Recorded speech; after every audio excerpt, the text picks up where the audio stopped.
I am very happy to see that the Indian companies have had a major investment now in Korea. There is a difference between the approach and growth of Indian companies and Korean companies. Korean companies mostly go for greenfield projects. If they go to India like Hyundai Motors, they went and established their own company and now they are making 600,000 cars. Indian companies grow by acquisition, by mergers and acquisition. Because they don't have patience, they want to grow very, very fast. So when the Daewoo Group was in problems in the last 10 years ago, then Tata purchased the commercial trucks division of Daewoo in Kunsan, more than $100 million US investment. When your SsangYong Motor Company was in trouble and it had very good products of SUVs, etc. First the Chinese came in, but they could not run SsangYong Motor Company. Now the Mahindra Group has taken over SsangYong Motor Company, investment of more than $400 million US, almost $500 million US. And the company seems to be doing better. It is just 6 months old story, but the management is very successful. And another thing which you as Koreans may like to note, that when our companies come and take over a company, they do not disturb too much the management and the employees. Even the CEO of both Tata Daewoo and Mahindra SsangYongs continue to be Korean nationals. And the top executives, workers, they retain the whole lot. Only some critical people they bring for finance and at number 2 level in some of the divisions.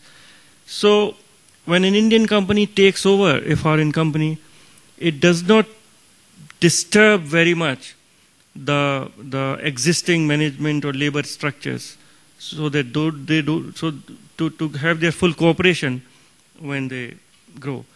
Similarly, there is a huge investment of Birla Group in Novelis, Korea. Again, this is about $400–500 million investment. Then we have some of our companies in software and a bank, etc. here. Korean companies, of course, are doing extremely well. In India, if you go to India, you will find advertisements of Samsung and LG and Hyundai Motors, Doosan, etc. everywhere. If you go to Delhi and you ride on the metro, these are all made by Hyundai Rotem. Hyundai cars, they are making 600,000 cars in India, and it's a very successful company. They have a 20% market share now of Indian automobiles and increasing. Doosan have engineering. They are supplying boilers and turbines for our power projects.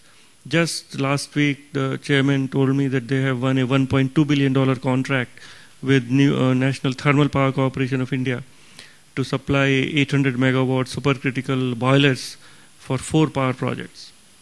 So some consumer products, of course, we see all the time, but there are a lot of other products. Ships, we buy scores of ships from your manufacturers for our Shipping Corporation of India and other companies. And of course, these two are household names in India. Now, what are the complementarities? First of all, you must recognize that India itself has strengths. India is just not a market. India is also a partner in the economic growth of Republic of Korea and the growth and development of your companies. For instance, it is different from the, say, Middle East market. If Koreans come win a big contract in UAE or Saudi Arabia, then most of the goods and equipment and services and design and architecture is supplied from Korea. But if you have a contract in India, then a lot of work would be done in India and can be done in India and would be done cheaper, and that will be more competitive. And where the Korean companies have these opportunities in India is to have a collaborative relationship. Now, for your projects in the Middle East with your companies, much of the design work is being done in India by Indian engineers because they can work in English. The Korean executives understand English. The Saudi Arabian or the UAE or the Kuwaiti executives and all, they understand English. So it becomes very easy to communicate and improve and finalize the designs and architecture and CAD/CAM designs. So this is one area where there is a lot of opportunity for Korean companies. So use India's large human resources, stable and conducive environment to invest, and of course the large market of India. Wherever there is a big product like Hyundai Heavy Industries, they will establish a transformer making factory in Gujarat, west coast of India, because transformers are huge things, and if you take from here, it costs a lot of money. And in Indian market, otherwise you cannot compete. You have to manufacture in India. So with the Korean technology, it manufacture in India, and also from the west coast of India, you can ship all that stuff to the Middle East. It's so close. Look at the map. So that is what we are offering, a partnership for your major companies to have a manufacturing base in India, in addition to their manufacturing base in Korea and perhaps in China and elsewhere, to tap the Indian market and also to tap the South Asian market and the Middle East market, which is growing, which is rich, and which does not have manufacturing capacities. And that will be truly a win-win situation.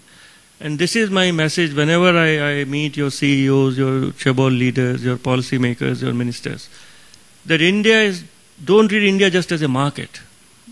That will not go very far. You have to treat India as a partner, and it will be win-win for both. Of course, India's singular achievement has been in information technology for software design, back office services, IT-enabled services, data entry call centers. It's a huge industry. We have a $72 billion the total industry in India, and exports of software and IT-related services, etc., is of the order of 47 billion. And there, it is not simply a cost advantage that our companies bring to the table. It is the whole intellectual backup, the whole creative energy backup, that you can design new products in India using India's intellectual power, brain power, as well as the IT skills. Samsung Electronics has 5,000 engineers working in India on R&D, 5,000. 4,000 in Bangalore and 1,000 in near Delhi. So how can they come up so quickly with their answer to iPad and Apple phone and iPhone, etc.? Because they have a huge workforce of in Korea as well as in India, working together to come very fast with good innovations and good products. Hyundai Motors has a huge R&D setup in Hyderabad. And many of your construction companies have major architectural and design centers in India for using the creative talent of Indian engineers. And they also say that it is in the operation it is better to have a design in English language, because then to understand internationally with their customers it takes 1 or 2 days, whereas if you do in Korean then translate and it takes 7 days. So it is all a question of saving of time also.